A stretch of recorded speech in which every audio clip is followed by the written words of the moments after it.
Hey, I've been drinking the same coffee for like a week. I mean, at least in your time. It's only been a few minutes. The dining room. It's basically the kitchen, but we felt it deserved its own little slice. I guess. This is where the majority of our videos have taken place, I feel like. As of late. Yeah. In the COVID era. It's convenient. Good angle, decent light because we're overhead. Not the best backdrop. I mean, it's really sad now because you only have the aloe plant. Aloe plant. Hey, speaking of, didn't you have one more butterfly somewhere? No. Did he go? Yeah. Oh, yeah. Okay. I didn't know on the butterflies. So I thought there was one more left, but I guess, yeah, that makes sense because that was a couple weeks ago, wasn't it? Yeah. That was one of the things we did here. You guys got to see some butterflies fly away onto a net. It's good. So, obviously, where we eat our meals. There are some funny moments and stuff. I wonder if I could find the Pokemon video and splice that in. So, there was a night where we were having spaghetti. Oh, yeah. And I can't remember why he did it, but there was no reason. Perry wasn't eating for some reason, and we were trying whatever we could. He eats naked spaghetti. Like, he won't eat sauce, he won't eat cheese, he won't eat like butter or oil on it. Like, he just wants plain noodles, and even then, he's not a big fan. And I don't know how we did it, but we were trying to get him to eat. He was probably 3. Yeah, he was super young. And I don't know why he did it, but he just went, Pokemon. And he like took a big bite. No. Or no, he took the bite first. This is what it went down. I didn't even care how he was eating it. I just wanted him to eat it. And I don't know why I was getting a video. He must have already been doing something funny because I wouldn't just capture that. So he went down in there and he had his spaghetti and he went like this. And then he looked up and he's like, and he just had spaghetti hanging out of his face. I don't know why he did that, but it's so funny. We all laugh about it when we go and watch it. It's just funny. Yeah, it's weird. Maybe it was slow-mo. Yeah, well, we did slow-mo too. So it was funny on its own, but then we slow-mo'd it. And Seth thought that was hilarious. Like, he still talks about it. Like, he'll still say, Pokemon. Oh, gosh. So funny stuff like that, but then also lots of frustrating times to this day of kids not eating. This should be a happy place and ends up being very But I think so many people feel that with us. Anyone who's got kids. You know, it's just, Brandon sits here, I sit down there, Seth sits here, Perry sits there because Seth used to sit next to him, but they would not be eating, so we split them up and they still mess around with each other.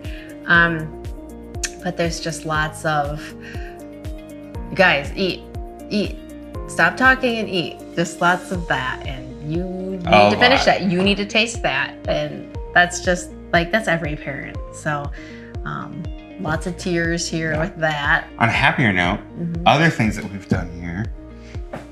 Normally, if we have game nights, we'll do game nights here. So everything from playing dominoes, which we do quite often, or not lately, which we should do. Hannah, Andrew.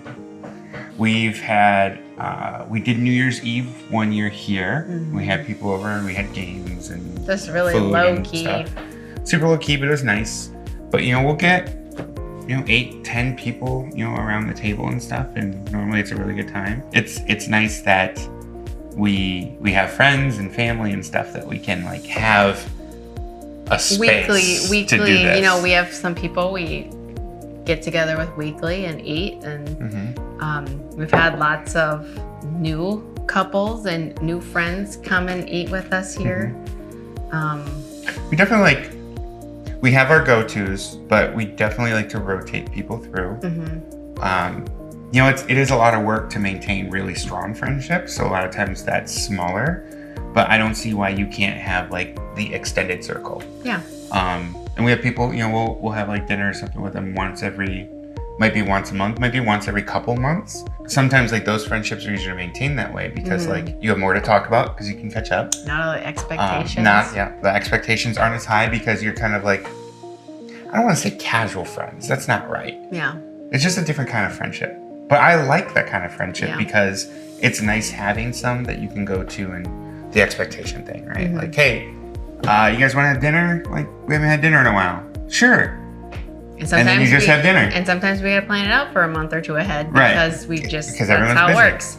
And they have their own close circle. Right. So it's like, hey, we haven't synced up. Let's sync up.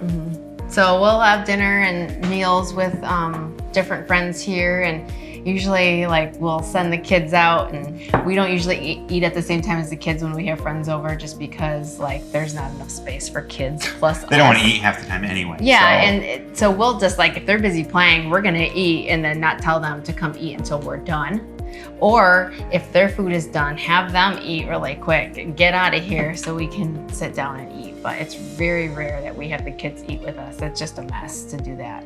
When we're in a group. Yeah, when we're in a group. It was just us. They sit with us. Everything turns off. They sit. We do make that a point that dinner time, we all sit together. I grew up where we always ate dinner at the table together, always. We didn't sit in the living room and eat. I know that's really common now, I guess, to just sit around the TV and eat. We never did that. I don't want food in my stuff. Yeah. And I don't even like that they have snacks out there.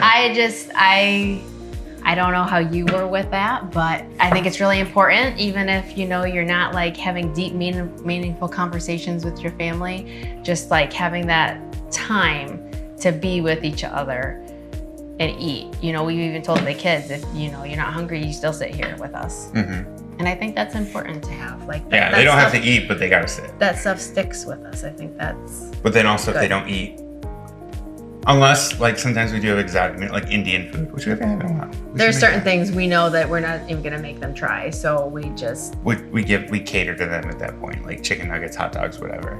Yeah. But if it's a meal that there's no reason that they shouldn't eat, so I'll use an example.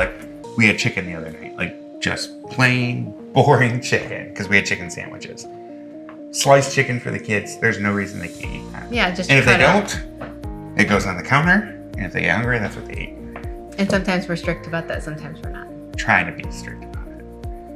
It's good. I think it develops good. Seth is getting better about eating and trying things. Perry. Still requires bribery. Yeah, bribery. Special treats and things. And, there was a time every day he was like, I didn't get my dessert today. I'm like, you don't get dessert every day. When I was growing up, when my parents worked normal schedules, we would normally have dinner together. My mom would make something, so we'd have casserole or something like that. Casserole. There's so many casseroles we ate. That's why I don't like casseroles today. There's a few that lasagnas is casserole. Technically is a casserole. Yeah, it's fine. Anyway, we'd either do that or we actually kind of ate out a lot, which forces you to eat as a family. So I guess I'll say that is one benefit of eating out, is that you have to do it as a collective unit. You don't eat. Probably not good to eat out all the time. It'd be better to do that at home for multiple reasons. But at least for the most part, we did eat as a family. But yeah, even if you get fast food or whatever, we'll eat at the counter. We'll all kind of just sit there together. All of us will cram at that counter, or we'll take it out of the patio. Table or patio, yeah. Especially lately, if we've grabbed things, we all sit out there and eat because I had friends growing up that if they got fast food, they would take it to their individual rooms and eat it. And I thought that was weird. Yeah. I think eating at the table with your family, especially with how crazy things are, especially with kids. I think it's super important. I mean, we've always done that. I don't know what for those of you, most people that we're friends with have families at this point, but I'm curious, those of you that don't have kids, I assume that as couples, you always eat together. We always did, unless we had a scheduling job, a work. Which was rare. So work or school withstanding, if you're both available, I assume you sit down and have dinner together. That you don't just eat and do your own things. We always did that, unless I had class or you had to work. But I had multiple friends just growing up that didn't even have a dining room table, or they didn't use it as a dining room table. There was stuff on it and maybe a chair or two, but you couldn't eat at it. So you just sat out on the couch or chair and ate. And that's just not how I was brought up. And, TV dinners with the tray. Yeah, literally. And that, like... What was that, the 60s or something like that? I just always thought that was really weird because I, come from this little world where I just thought all families ate together because that's what we did. Now, that said, like my own personal aspect as well is that I spend a lot of time making food, so you were gonna sit and enjoy that food because I made that food. Like our kids get food that like most people don't get till they're adults and ordering it at a restaurant. So they need to try it and be or accustomed to having it be part of the norm. And we're always like, someday you're gonna realize how good that food was that you didn't eat. Yeah, you're gonna have a friend that you talk to where all they had was hamburger helper, and you had Sloppy Joes. Oh, Sloppy Joes. Ugh.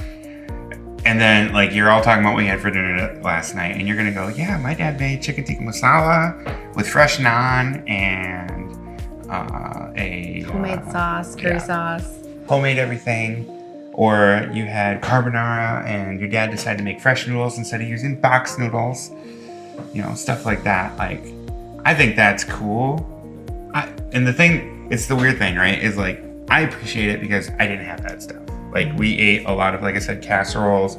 My mom would make like, she'd do a roast or something like that on occasion, which was probably my favorite meal that she made. Or we ate out, right? So like, I really appreciate the food that we make. And, I really appreciate it because it's something I didn't get. And like, we'll go to a restaurant and if we try something new and we really like it, we'll figure out how to make it. Yeah. Like that, I think that's really cool. But then also we're kind of spoiled because you'll like try something and be like, I can make this better.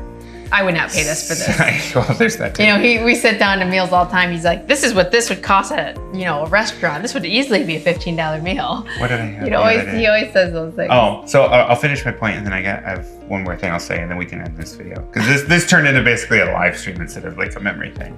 Because we got into our norm because of where we're sitting. Anyway, my point is that because our kids are growing up with that being the norm, my concern is, and not just with food, like we've talked about this with other things, my concern is that they're not going to be able to appreciate it as much because it's just the norm. So who knows, they might be the reverse where like, they might appreciate casserole someday. Like, oh, I love how quick and easy that is. My mom and dad never made casseroles. And then I slap him across the face because we don't talk like that in this house. Anyway, the point I was gonna make. So the other day, which is gonna be like a month ago when you guys see this video, but the other day I was talking to one of my coworkers and we were talking about what we were eating for lunch or something like that. And she said that she was eating blueberries. That sounds like me. Just bird food is what I always call it. Like, small grains and fruits, fruits and nuts. Foraging. And I had large pearl couscous made in a chicken stock with a wine reduction and seared or sous vide scallops that were seared in ghee. I had that for lunch. And then she brought it up in a call later with other teammates. She brought it up in a call later that day. And so I had to post the picture. And my other coworker, he's like, that's what you had for lunch? And I said, yeah. I'm like, I got inspired earlier in the day. I threw it in the sous vide for a couple hours. I said, the meal really only took me about 15 minutes to throw together. But like, if you were served that at a restaurant, like if we went out to, we haven't been there so long, Hearthstone. Especially scallops. Yeah, the scallops. So I've gotten almost that exact dish. The only thing it didn't have is normally they serve it with asparagus, which if I had asparagus, I probably would have made with it. That exact dish is, I think, $32. Because scallops are expensive. So I got a bag of scallops, frozen, not fresh. So fresh would be better, of course, but I'm sure theirs aren't fresh either. But you cooked them the right way. I cooked them nicely. Sous vide makes it easy. But the bag of scallops was $25. But I got I still have another serving in there. I'll probably get 4 to 5 servings out of that bag, right? So that's $5 a serving.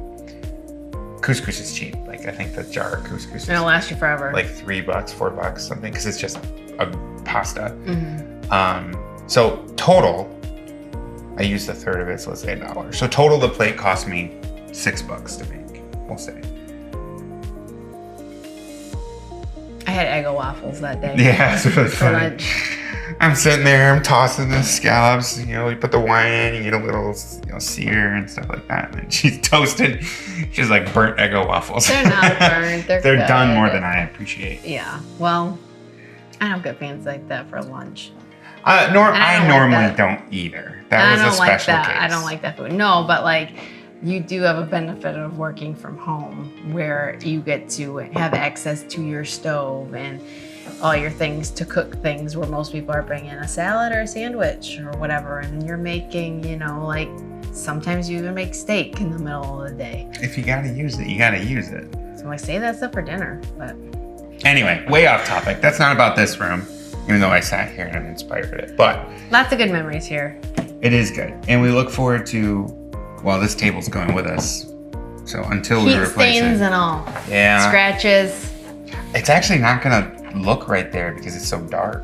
It's a very bright toned room. Well, the floors there. are really light too. So we'll see. Well, this might get moved downstairs or something, and then, well, no, there's not really Hopefully a there's dining space area. for it, because they have like right now they have a different size table. So There isn't a dining room downstairs. That is something that's missing. They have the kitchenette, no dining room. Anyway, you'll see that eventually. So, thanks for joining us. I know it turned into almost a normal Brandon and Joy live stream. a little but bit longer this time. it's just what we do here. Yep.